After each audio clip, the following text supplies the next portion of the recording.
Teach me not a thing. Can only get better. Hello, everyone, and welcome to Deep BJ at Brunch, tackling the issues head on. This week, like every week, we will be looking at the biggest issues of the moment, taking a deep dive into how did we get here, what's been happening, and where do we go from here. This week, we will be looking at the Labour government's 100 days, which fell on the 13th of October. We will be looking at the pledges that were promised in the election campaign. We will be looking at what's been happening, such as the bills that have been passed, events that they may have to deal with, and the possible scandals that have been surrounding this government, to finally look at the future, such as the upcoming budget and what can we expect for the next 100 days, maybe.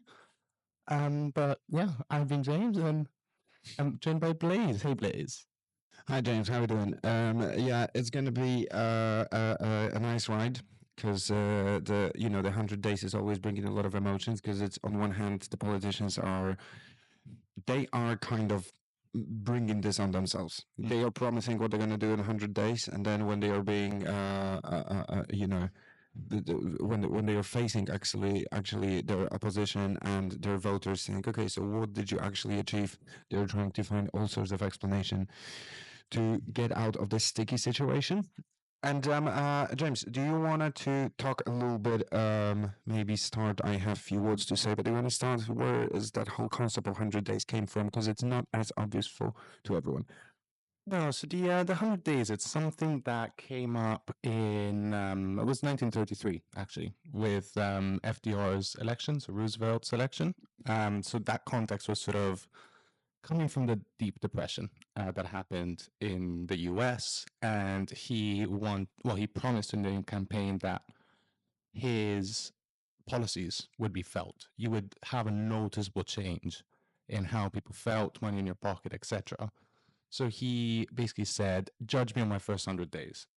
And his first 100 days saw big things, such as the New Deal, which is probably the most historic economic reform that's sort of been seen all over the world as something very, very important. It really changed up the economy. And in the first 100 days, you could feel the difference. So this is where it came from. And since then, mainly in the US, but also, we've been getting the American influence in this country as well. Everyone's been saying, judge me on the first 100 days. And then, hold on, hold your horses. There is no light switch that we can change. And everything will be better on day one of a new government. Give me 100 days, and then you can judge me. Right, because it's I'm happy that good old Frankie brought it to the table because I think I heard an opinion and I'm sort of agreeing with that if the first 100 days, even though you're not gonna fix you're not gonna make the world better, maybe in every area, it's kind of showing the tendency how the government is willing to progress, how busy they get and what do they do with that, how they are tackling the international affairs, because it's like within those 100 days they're already visiting some country, they're seeing some diplomat coming from abroad. So I think this is a very good measure, but something which I'm thinking of is that can you actually can the promises over the next 100 days ever be fulfilled like 100%? Because the whole trick about politicians is that they are promising unbelievable things during the election when they are running for power, and then we often finding them not fulfilling even half of them. I remember when there was very recently elections in Poland, and they said 100 things on 100 days. And I was like, okay, so this is quite ambitious. You're going to do one major change, less or more major, but per day. Well, okay, good luck. And then after the 100 days, which wasn't a long time ago, they summarized it, and it was being very tolerant and understanding that some things which hasn't been finished, but maybe there is a will to start them, they also has been counted as the one which have been ticked off. And it was 18 out of 100, and it's like, we're not going to debate if the new government of Poland is good or not, but what I'm saying, despite the country, it's quite impossible to fulfill all your promises because politicians, they are black belts in promising bullshit left and right. So, um, so yeah. So what do you think about it? Do you think it's possible at all?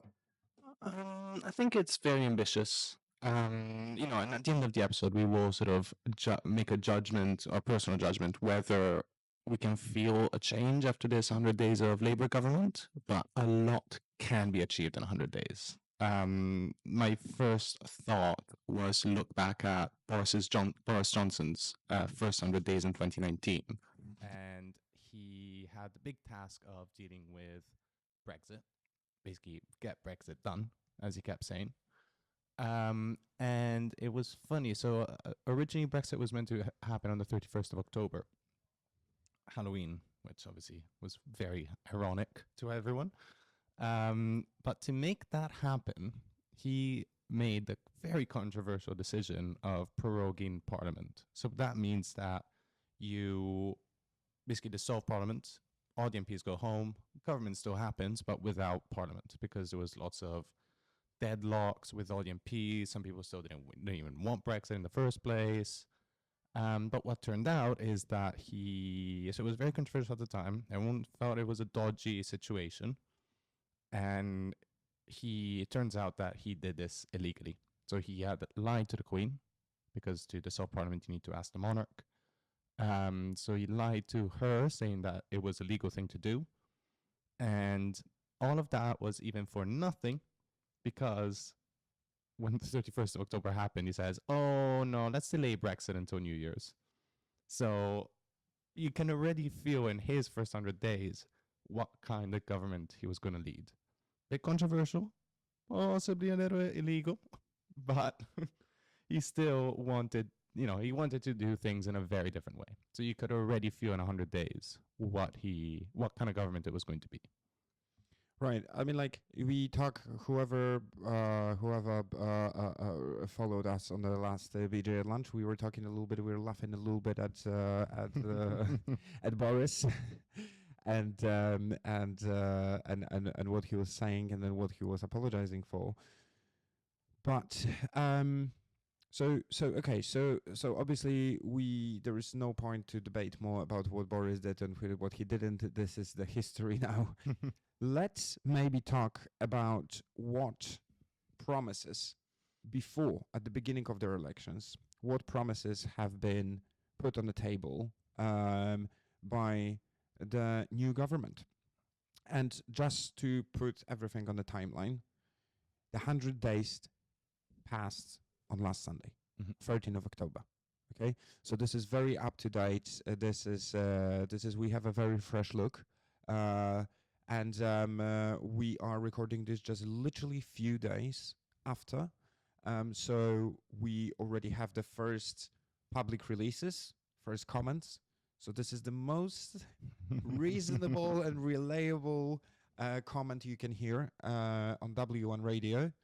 And then, okay, so I'm gonna start. So there are 5 pledges, which they say. Which they were talking about. One was the NHS. So with the NHS, they were talking about reducing the queues to wait for it. What else was that? So we had, just in order, because I remember they used to say every time there was an MP during the election on telly, they would say the 5 pledges. So the first one was secure the highest sustained growth in the G7. Second is make Britain a clear energy superpower. The third one is, as you said, build an NHS fit for the future. 4 is make Britain's streets safe. And the 5th is break down the barriers of opportunity. Obviously, very clear pledges. They're very clear. Obviously, we know what they're all about, right? I mean, like... This is like a recipe for a better country in 7 minutes. 7 minutes. Just put boiling water over, and it's gonna become a cake with cherry on the top. Okay, so coming back, the NHS, shorter waiting time, and obviously very speculative topic, especially when the Boris was in power as well. If they're gonna privatize it or not. What was their definition for that? So this is Wes Streeting. So he was the shadow health secretary at the time, where he wanted to basically help out private healthcare whilst we sort out the NHS, and therefore do a temporary micro privatization of the NHS. But then it was never clear if then we would stop the private investment from the government.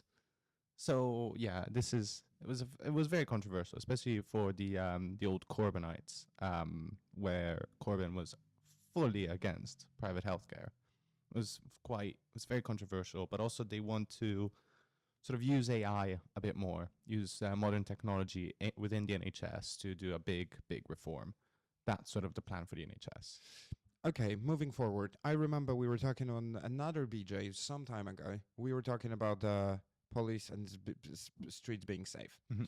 So I think that's coming from the very loud Met Police report, which proved that the Met Police is basically failing in every area. Some of them they're tragic. Some of them they are in very bad condition, but maybe recoverable. Yeah,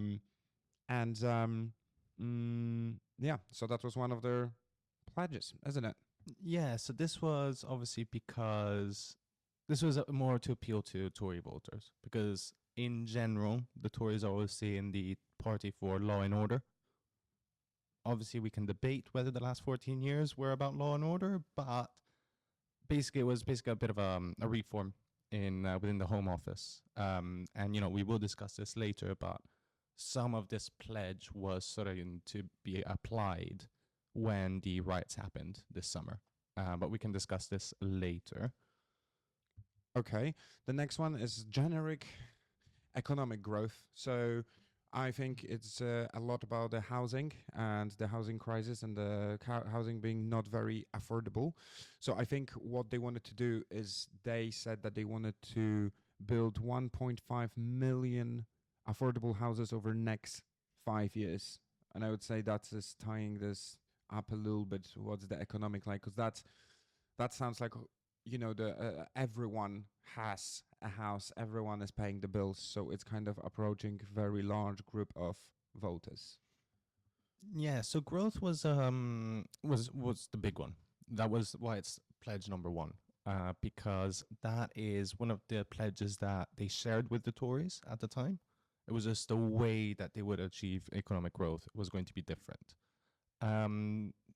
However, they even set the same financial rules, fiscal rules, which is basically rules that each party sets up for themselves and they can't steer away. So, for example, the ones that Labour and Tory had was no borrowing, no raising taxes.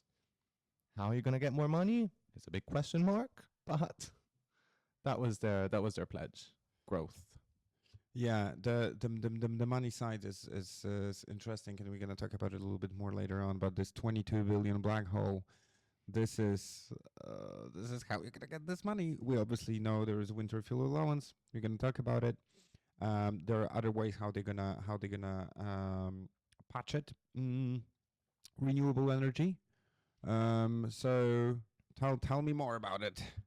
So this was probably the one pledge that set Labour apart from probably all the other parties, except the Green Party, of course. So this was the pledge of creating Great British Energy.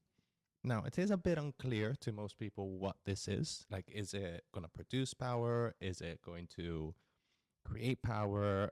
Basically, Great British Energy is an investment fund, and basically a big money pot, where they were going to put lots of money from the government into this pot and use that pot to pay for different green energy powerhouses, companies, etc., to then become, fully, basically to stay in accordance with the 2030 commitment of net zero.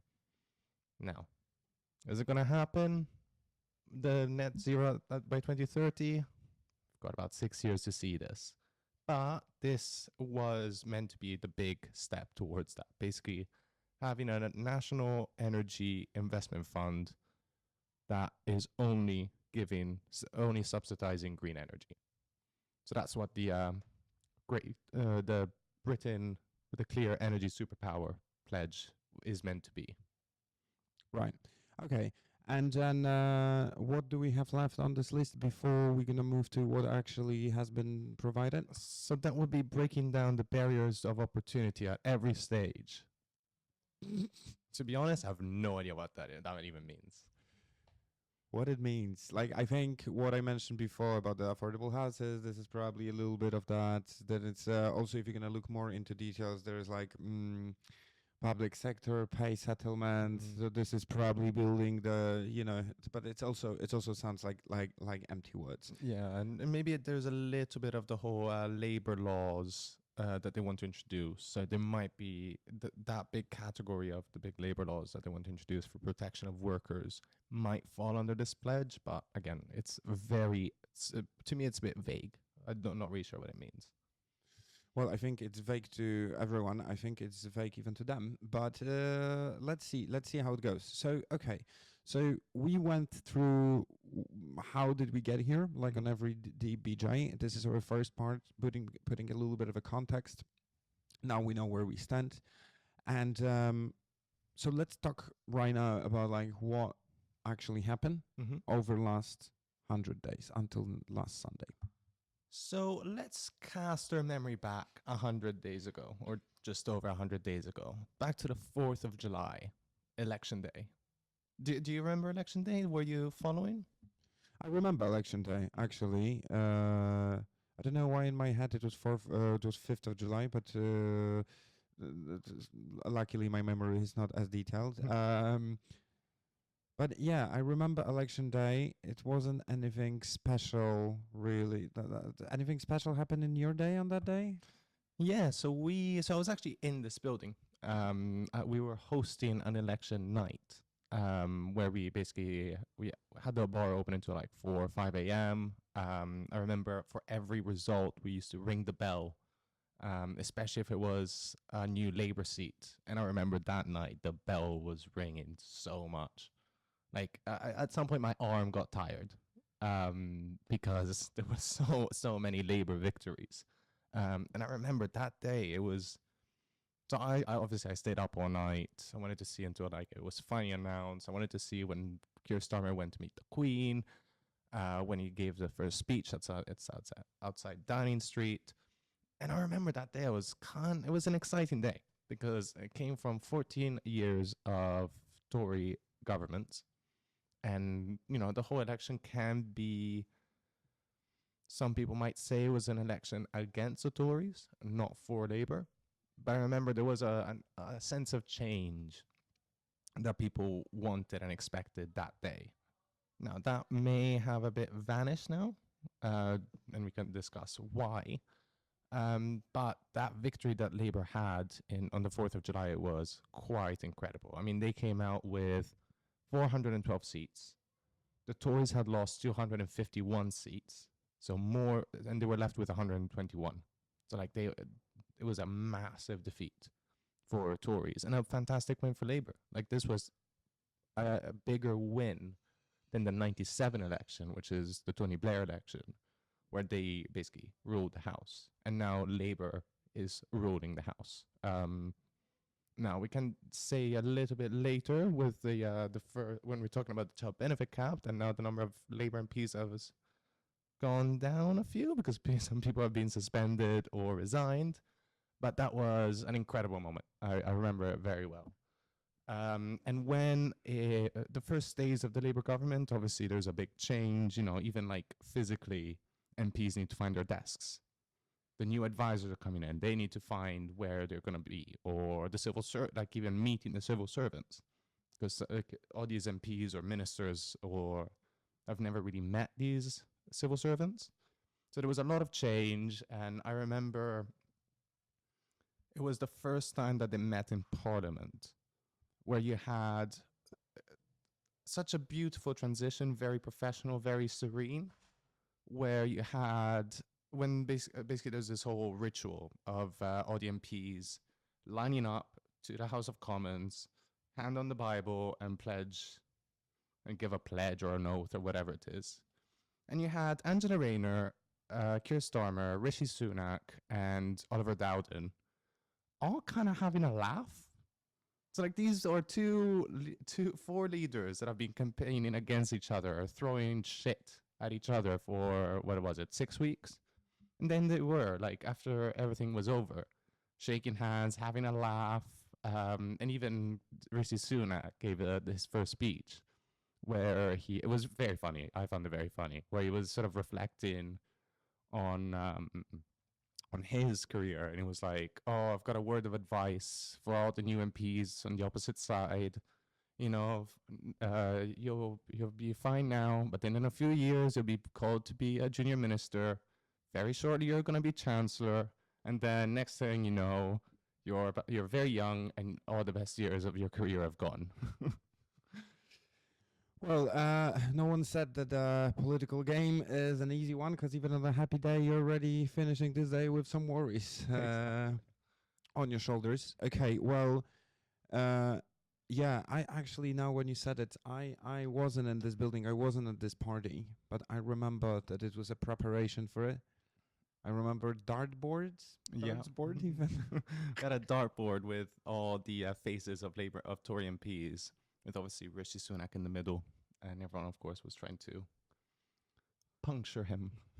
Yeah. So okay. So everyone was very positive about the change. Everyone was very enthusiastic, and now how it looks like right now. I have some sad statistic Mm-hmm. that 40% of Brits are disappointed. Without going into details, but it's 4 in 10 of them is basically not very happy with what happened. 63% of them seeing Keir Starmer unfavorably. And you can see that this is a sort of a similarity with Nigel Farage. You know, that you started with a happy face, and then very shortly after you're not the most favorite guy. But hey, I gotta say as well that if you're having a job when you from the beginning you know that you will have to take money from people's pockets, then you're not gonna be the likable one, at least not at the beginning and not quickly. And then yeah, and I think this is a time for us to actually talk about what they really did and what they screwed. Do you wanna kick off with this? Sure. So our loyal listeners, I will apologize to them because obviously, as we do our BJ at lunch every week, we will discuss now a few things that we have discussed in those episodes. But the first thing that Keir Starmer did was trying to rekindle the relationships that were lost under the Tory government. So I think it was from day one, well, day two, if you want to count election day one, he had meetings with all the major mayors of the UK across the political aisle. This was due to Boris and his levelling up policy, where he would give money to councillors and mayors if they were Tory. Fair enough. Yeah, and in the devolved administrations, especially Scotland, the relationship between Holyrood and the House of Commons were severely disintegrating, especially after COVID and Boris Johnson. That was a really bad relationship. They had bad relationships, so Keir Starmer was trying to meet them again and try to rekindle those relationships. He even went to Europe to meet the president of the European Parliament, which at the time was someone. Can't remember his name at the moment. But also the thing that was the big things that happened at the first days of his government were events that happened outside. Because he was trying to set the narrative towards the budget, which, I don't know if you remember, weeks ago we discussed this, his doom and gloom speech that he gave on the Rose Garden and that Rachel Reeves gave to Parliament, saying, we got there, we've got to the Treasury, we've gone to the Bank of England, and things are bad. This is so much worse than we expected. this is kind of why the Tories wanted this early election, because they didn't want to deal with it. So all the promises that they gave during the election, they said, we might not be able to do this right away. So this was sort of the narrative that they want to do, like, don't blame us, blame the Tories. But then what happens then is that a little girl gets stabbed in Southport, which caused a huge domino effect of loads of far-right protests across the UK. This was seen, the handling of how Keir Starmer dealt with it was seen very positive.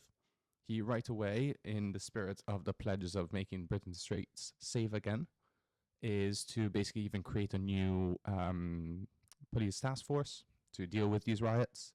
He gave temporary extra powers to the riot police.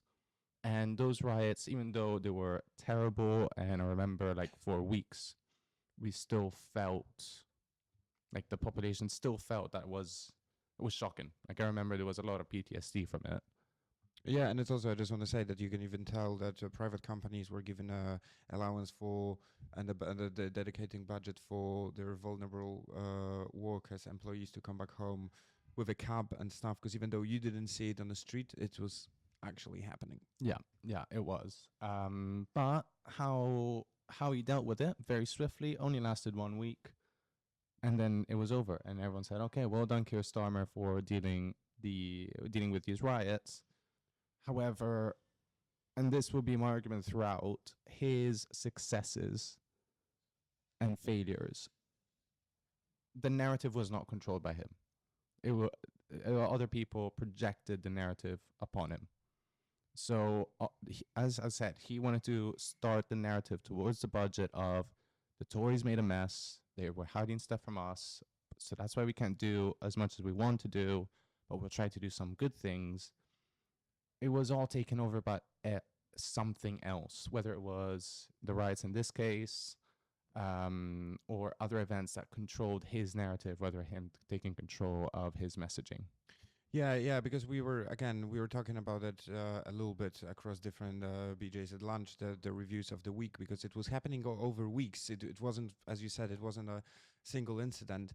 But we have to remember about the affair of Sue Gray, would basically cover all the news, about the affair of him getting a lot of freebies that cover all the news, about him not being very positive when he was coming and talking and not really bragging about the positives which are happening about to his during his initial 100 days or initial few months. And then the thing is that right now, if you think about it, if you're going to ask average citizen, I think that's why the statistic which I brought before about so many people being unhappy with his ruling is that if you're going to ask anyone else what we remember right now, it's going to be two things: freebies and winter fuel charges. Yeah, and this is quite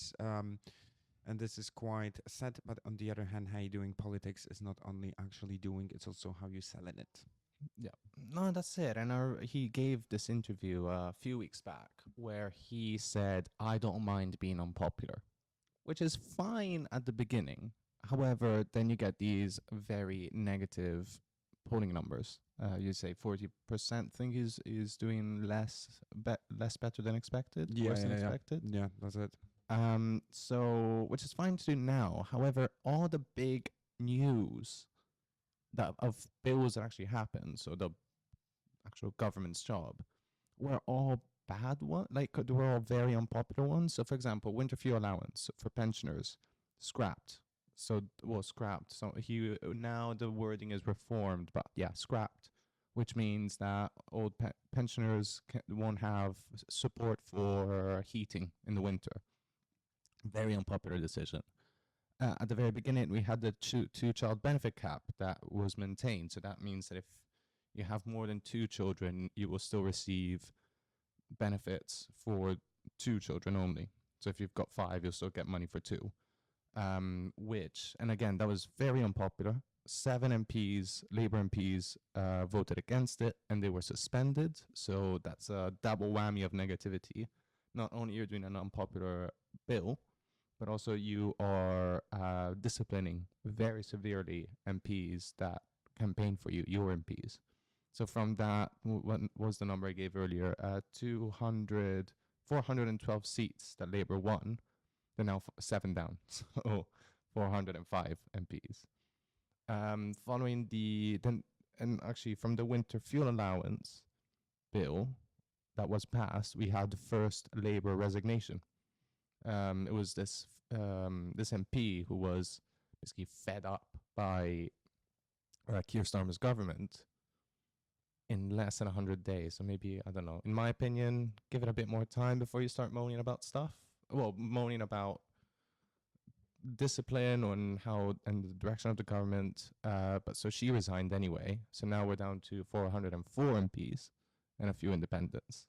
So all these negative bills or unpopular bills have been taken over. Whilst in actual fact, there's loads of, I personally think, very positive laws that I've passed that we can discuss in a sec that never got any attention. But what do you think about this? Well, I think I agree and disagree with them, because on one hand, yes, I agree the financial situation they've been left with after 14 years of Tories was dramatic. And it's also to not be just one side, that I'm not blaming only Tories and then their terrible mismanagement, but also very tough years recently with COVID, with crisis, with all of that happening really within the last 4 or 5 years. And then and they had to, I'm thinking, because we're talking more about the economics right now, I think they had to really think about like how we gonna take the money to cover this famous 22 billion black hole, and taking this from the public sector and taking this from the benefits which they were giving to people. This is how you're taking this money, and it was kind of normal that they have to do it, but it was also normal that this is very juicy beat for media to pick it up. And I would say that they are lucky the Tories are in pieces right now. because we were talking on BJ's on BJ's last BJ's about that there is a Tory race right now. They're choosing the new leader. None of the leaders is really like an obvious guy, the famous, the personality which is going to come and take it by storm. If they would have someone who is coming and who is actually leading that party from the beginning, and who is strong, and who has, if they wouldn't lose with such a big kind of difference, then I think Labour's is lucky in its unlucky situation, in a sense.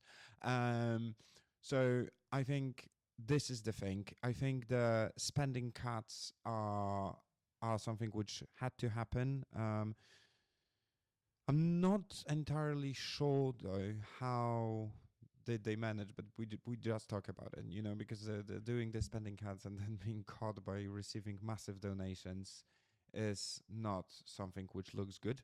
But I would like to, when you were saying about the things which are which were good or well managed, but not being so loud, is I would like to touch a little bit about international politics and these affairs. So suspending selling arms to the Israel. So what happened is that Israel reviewed their human rights policy, and they did the verdict on that, which is very, very different. I'm not going to go into details because that's another hour show of what is happening in the Middle East. But they did the whatever they announce is very much different to what we have as in Europe as standards. And so they, out of the 350 licenses which they were giving to Israel, they blocked 30, and all of them are about arms. So it's smart, because on one hand they're saying, we are not your enemies, we are just not happy with, like, it's, politically it doesn't sound good, but on the other hand, they are not blocking the trade. They didn't do the complete cutoff. They just did it with arms. They did it, I think, diplomatically wise. It's been done well. Something which just a little comment on this. So the foreign minister is David Lammy, which is very senior politician, always been in the Labour Party, and he was one of those people who was marching with the Palestine marches that were happening all year. Even before, he was a very strong campaigner to stop arms sales to Israel. So now you can say there's a bit of realpolitik happening here. Like, instead of following your values, you are being a bit soft on what you want to do. So David Lammy 2 years ago would have just stopped arms sales to Israel. Now he's like, what is he, stopping 18 to 30 ones, which is not, it's one of those things of the criticism of Labour that is like Labour going back on their policies, U-turning here and there. But yeah. Mm. Yeah, I mean, like, this is a common practice, like, in the sense that, of course, it's not positive. But if you think, for instance, if you look at at French politics, and you can see Marine Le Pen, who was extreme right, and right now she's saying, me leaving UK? Absolutely not. So it's like, being relative to what is selling well is commonly known. Again, it's not positive, but this is a bit of a reality. And I also think that the situation in Middle East is changing drastically day to day, and then you cannot just be not wise about it. Another thing, and this is actually not that good. I'm not gonna be saying a good word for them. It's Rwanda plan, also known as economic development partnership. So on one hand, the Keir Starmer government said, okay, so we are not sending refugees to Rwanda anymore. We're going to accommodate them here. We're going to find a place, because this is unhuman policy. And I think they bought a lot of people's appreciation with that.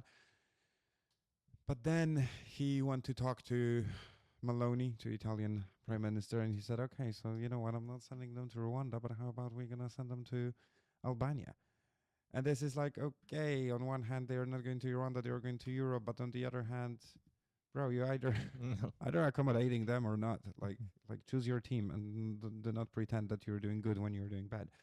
Yeah, I mean, basically, even though we're not sending people to Rwanda anymore, the plan is to send them somewhere else anyway, which, Yeah, and I would say, they, in my opinion, they could play it better. They could, even though they would like to do such a thing, they could play with restrictions. They could play with the immigration law in the first place. But then, getting rid of a problem in that way, it's obvious that it's gonna spill out. It's obvious that someone's gonna pick it up. Come on. yeah. And also, like, another comment here is that a sister company, like one of those lobby groups that the Labour Party has, is the Tony Blair Institute, which is obviously founded by Tony Blair, former Labour Prime Minister, and it's a very technocratic institute. But their view on immigration is pretty good. Like, it's very good for our country. You get more workforce. They'll do the jobs that they want to do. Immigrants pay taxes. Like, the percentage of people who are immigrants that pay taxes is much higher than UK residents, UK citizens. Yeah, and it's also like, that's a separate topic if immigration is good or bad. We were talking about it a little bit in another episode, which is common, but it's, it's like no one has to come to London and experience how it would be with the immigration lobbying being super strict, being like the one in US, for example. It's also the whole myth about them stealing jobs and stuff. It's like, British people are sometimes forgetting that the immigrants are doing a lot of jobs which British people don't want to do. And it's actually just, powering up the economy. So it all can be done with the balance. So this was very unfortunate. The last thing I would say from the international is, it's a detail, but it's very talking about the diplomacy, really. It's about Keir Starmer meeting Trump.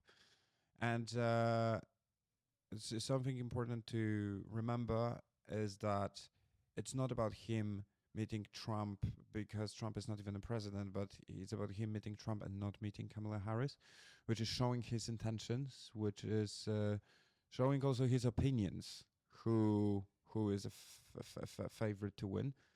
And I'm curious how it's going to be received in US if, in case Trump wouldn't win. And it's also, we can talk about it in a minute when we are talking about what's happening in the future. But I'm also interested in how they gonna play it. You know, what's gonna be their strategy for the partnership with America. Yeah, I mean that's not one comment to make is that we're not saying that Keir Starmer likes Donald Trump. We're not saying that at all. I mean, David Lammy again, or who at the time was shadow foreign minister, he called Trump a big baby. Like, you know, the reason why when Trump did his first state visit in 2017 to the UK, and it was that big balloon of Trump looking like a baby, it is due to David Lammy saying he is a big baby. So, you know, and obviously now because David Lammy is now foreign minister, like actual government position, he is now, you know, reading back saying, you know, we'll work with whoever wins the election, whether it's Trump or Kamala Harris. I don't think we've got any more independents now. But it's, you know, they are reading back on it. I believe the reason why he hasn't met Kamala Harris yet is due to scheduling, because obviously Kamala Harris is not only vice president, but is also running a campaign. So she's a very busy lady, very busy lady. But also, I believe that at this point, Keir Starmer may have met Kamala Harris as vice president rather than as candidate, which is a subtle difference, but an important one. Yeah, I mean, like, you know, it's. I'm not saying that it's gonna turn the relationship between UK and US completely. It's a detail, but it's showing a little bit how they're playing this foreign policy game. Do you wanted to touch on something else before we're gonna go to projections? Yeah, so first of all, I do want to mention the laws that did not get any attention whatsoever due to the scandals of freebies and gifts with Lord Ali, which is several things. So first of all, from the Home Office. Home Office during the Tory government was all about immigration, boats, and all that. We kind of forgot it's also about security and, like, you know, the whole making the streets safe. And we're not talking about police either. The big bill that was passed was a protection against domestic abuse protection for women, which I genuinely forgot it's a Home Office thing. And given the amount of women that is in this Tory government, people like Jess Phillips and Yvette Cooper being the Home Secretary, have been big campaigners for protection of women. So that's a big one that passed. In terms of labor laws, as in protections for workers, there's been a lot done. So, for example, they've introduced sick pay and parental leave from day one of a new job, which is a very important one because it means that if you have a baby unexpectedly, you can not work. If you are sick, you can go sick from day one. Another big thing is I just want to sorry to cut you through, but I just want to say as well that they were announcing before that they will improve and raise the standards of working law, and that's a proof that they're actually following what they said. And the only thing which I am a little bit concerned is that started reminding a very much union style of the you know, of the working policy. And as long as in US it's working out, I'm not entirely sure if that would work in the UK. Do you think that this moving towards unionizing the workplaces is a good move? So the UK in particular, compared to the US, has a big history of union workers. Like, famously, there was the whole Margaret Thatcher and the miners' strike, which was the miners were really strong union, and they were able to strike for several years. In the UK, even more recently, we had the RMT, which is the rail unions, headed by Mick Lynch. that was an extremely strong union that really drove basically the rails to its knees because they wanted to settle the disputes. And even during the labor government, one of the first things that they were able to do was to settle the junior doctors' pay, which was, again, the timing with the messaging. They're not really good at it because they announced that they settled the junior doctors' pay, even changing their names to a house doctor, because junior doctors is not just people who just got out of medical school. These are like actual doctors. Like Yeah. the only difference between them and what the name is, just doctor, is specialist doctors. So junior doctor is not kids. It's Yeah, actual it's doctors. it's like a first contact doctor, I would say. Yeah, so even changing the name from junior doctor to home doctors, it, even like reputation wise, it helps. So yeah, so unions are really strong here in the UK, and the Labour Party are very, very close to the unions. Just in response to you. Yeah, fair enough.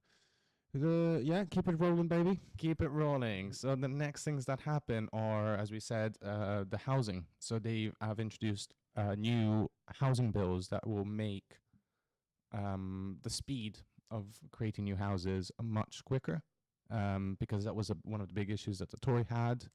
And even introducing this whole the beauty standards are being lowered for these new houses. Yeah, so the beauty standards is about that the houses that don't have to comply with such rigoristic rules of how definitely it has to look, and I think yes, on one hand it's good.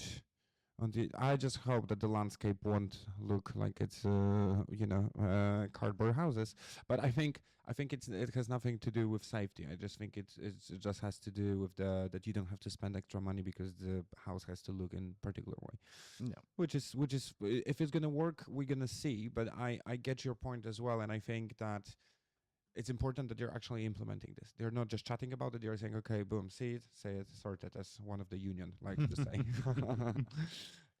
Yes, and actually, in response to housing, because of that whole Grenfell report that came out a few weeks ago, which we did discuss on BJ at lunch, those measures that were recommended will be put in place for these new houses. So that's already something big. This is all Angela Rayner. She's sort of in charge of housing.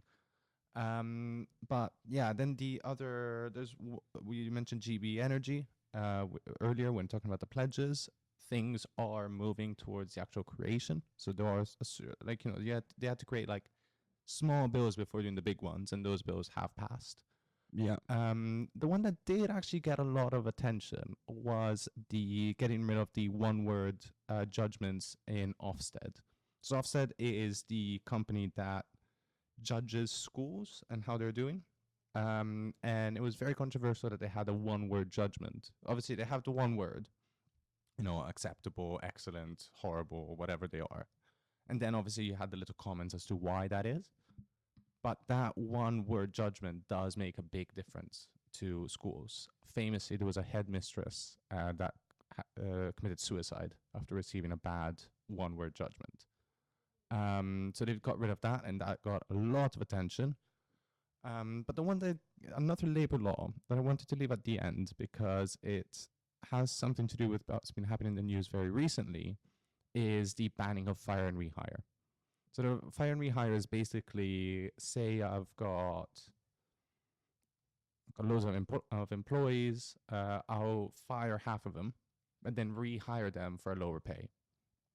Now, the reason why this has been in the news recently is because of P&O Cruises, which I think it was 2020 or 2021, they did this big fire and rehire operation. Like they literally fired 80% of their employees to then rehire them at a lower wage.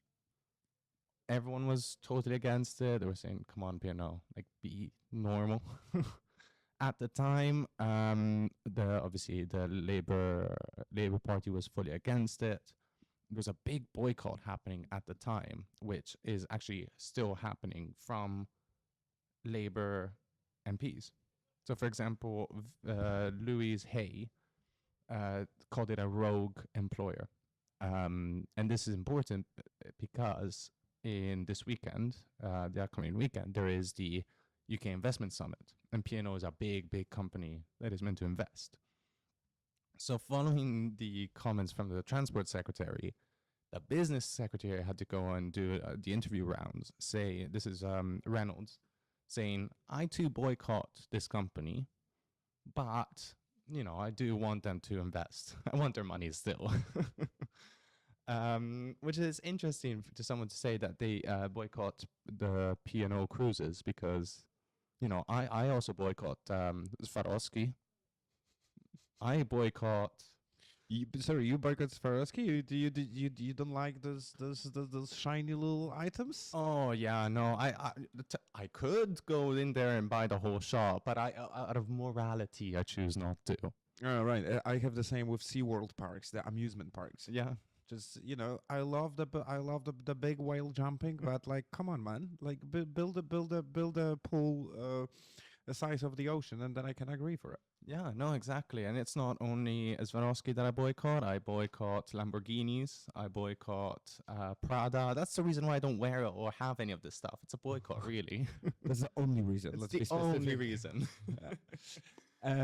But anyway, in the end of this story is that P&O Cruises did in the end go to this UK investment summit, and even though they're not very happy with the Labour ministers.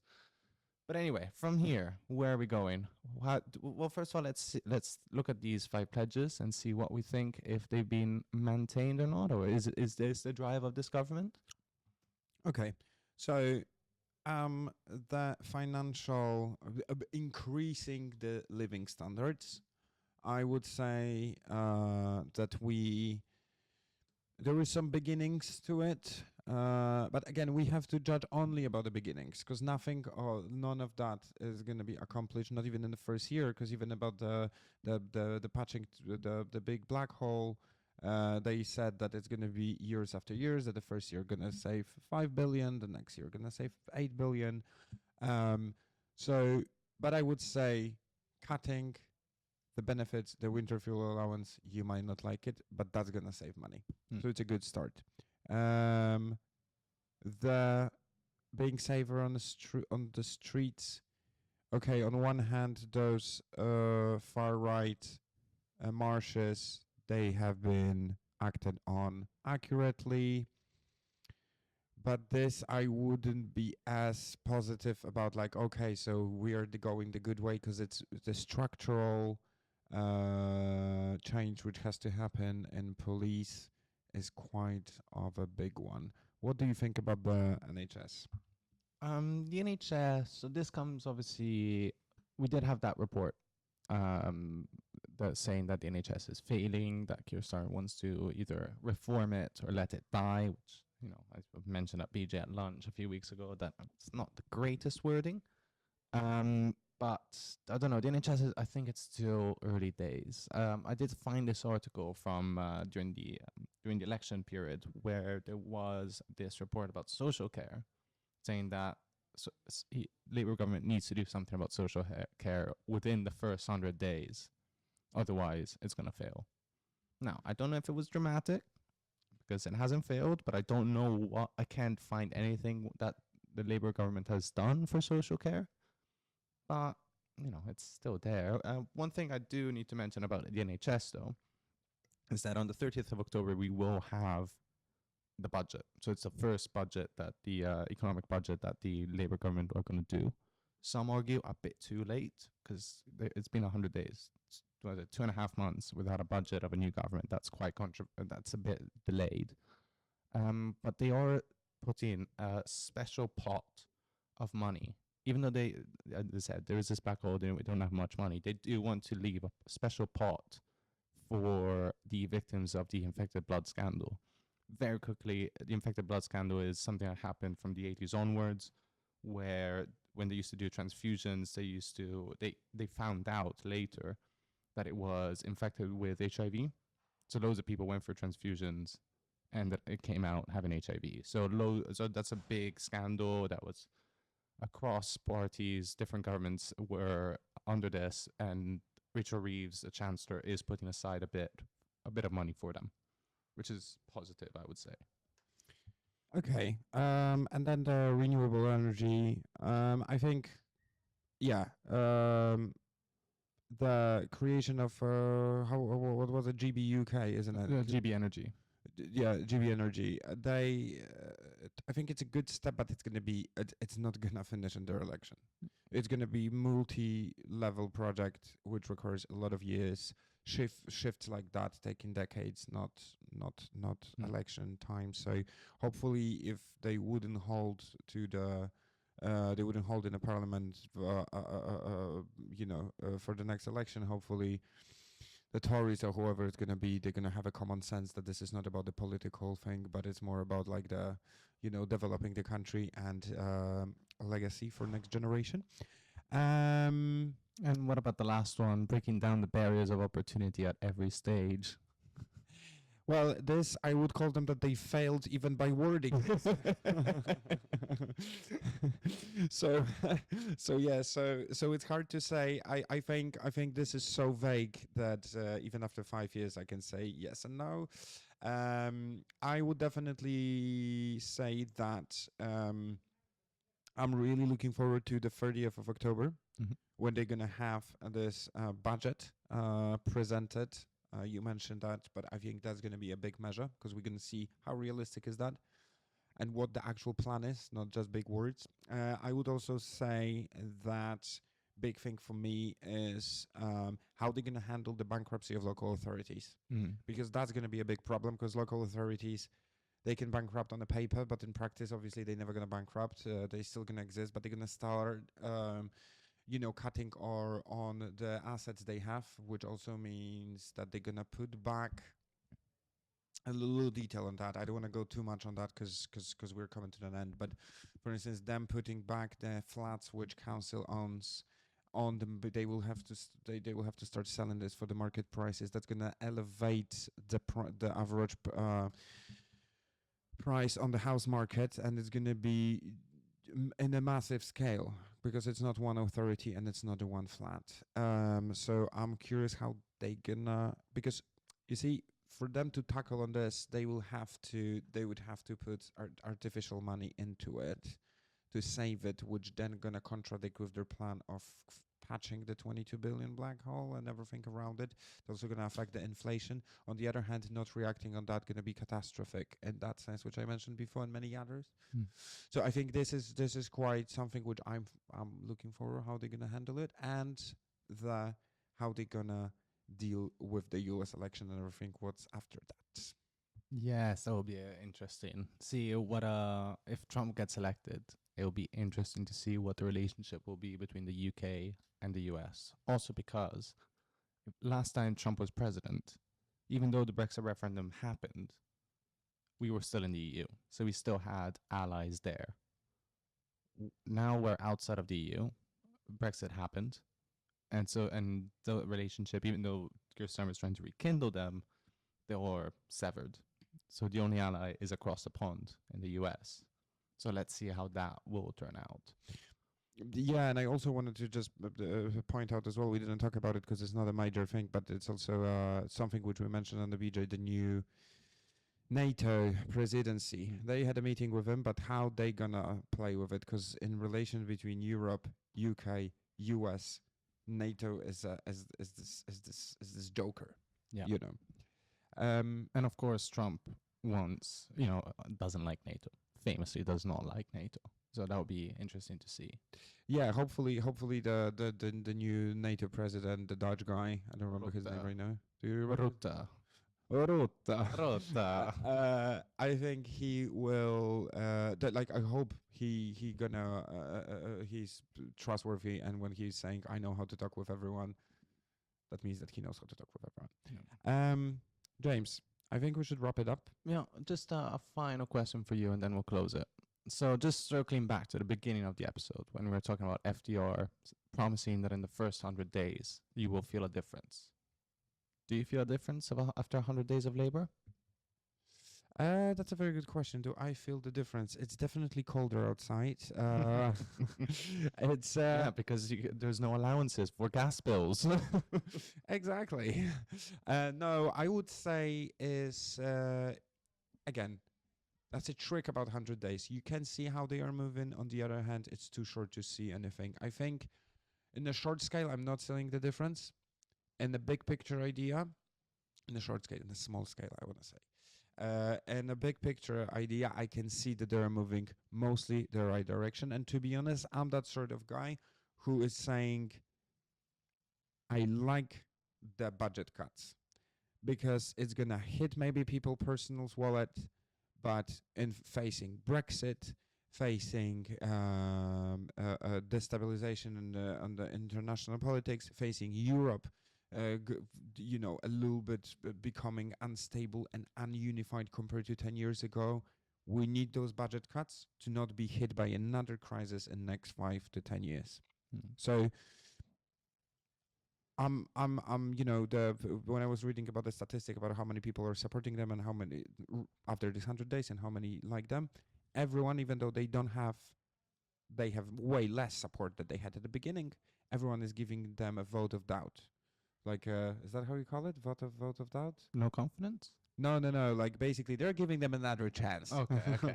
They're saying, okay, they fuck it up on some occasions, but they still have a time because it's just 100 days. And I think that the pace and the passion and the productivity, it's there. You just make the right choice. Because if you're gonna use this sort of energy to do the bad choices, oh lo lo lo, we're Oh, all lo. migrating. Oh, lo. Um, sorry. How are you? Do you feel the difference? So I do think that, I have, as I mentioned throughout this episode, I think the messaging has been wrong. They've been controlled by news and not controlled the narrative. So these, even the successes, if you want to call them that, of the Labour government have not been broadcast as well. There is a bit of a lack of a general big picture that they want to do, even though small scale, you can see it because you've got, labor laws, GB energy, domestic abuse protection, etc. There is not one big narrative that drives it. And this may be due to the Sue Gray, who was control of the grid. So the messaging strategy was by Sue Gray, and now it's this Morgan. McSweeney is now chief of staff and is delegating this to the communications director. However, one thing that I do need to say, which the reason why the Tories lost the election is because they felt it was a sense that they were incompetent, they were very self-serving, and did whatever they wanted. Them first, country second. With this new government, I've got this feeling that they are hardworking. It's a government of service, and even though they do get their gifts, it's not as many as the Tories ever did, which is not an excuse. We should hold them to a higher standard because that's what they've been hammering.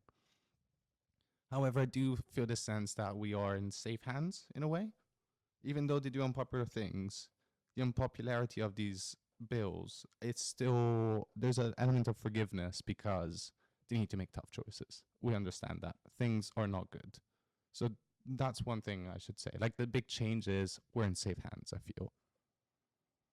Okay, I just want to say someone is a kiss ass. No, I'm joking. I agree with that. And I gotta say that I'm proud of us because we ended up on a positive note, unlike on any other political show when we were just, oh my God, it's better be a comet coming to hit the earth. Otherwise, we're not going to survive it. James, thank you so much for today. This was a very fruitful show. And I'm going to see you very shortly again. Yes. Thank you, Blaze. Thank you, listeners. And we'll see you again soon. All right.